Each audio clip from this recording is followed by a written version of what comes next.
صاحب آپ سے اگلا سوال بھی میرا ہے۔ شازیہ ارشد صاحبہ نے دونوں ڈاکٹر صاحبان کا شکریہ ادا کیا اور کہا کہ رانا صاحب نے جس طرح بلڈ پریشر کا کہا، اسی طرح میں نے غلطی کی اور بار بار چیک کیا اور اس سے مزید طبیعت خراب ہوتی رہی۔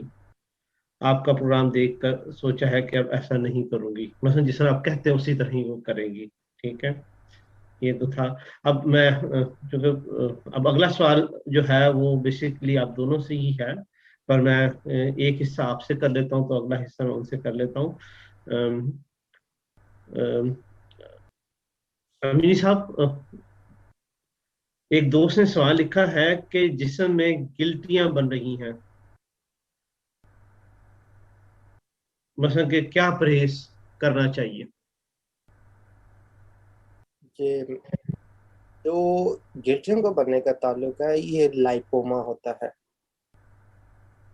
یہ ان لوگوں کو زیادہ بنتا ہے جن کے ماضی میں کسی وجہ سے ٹائیفائڈ ہوا ہو اور بخار جسم میں موجود ہو، یا جس کی تلی کمزور ہو، اور وہ آدمی سرکے کی بنی ہوئی چیزیں کھاتا ہے یا املی کی بنی ہوئی چیزیں کھاتا ہے، یا خاتون ہے، عورت ہے، ایسے جو حضرات ہیں جن کو کسی زمانے میں سویر قسم کا ٹائیفائڈ ہوا ہو یا بخار ہوا ہو، میعادی بخار ہوا ہو، وہ بخار انسان کے جسم میں ہمیشہ رہتا ہے اور اس کو کھٹاس سے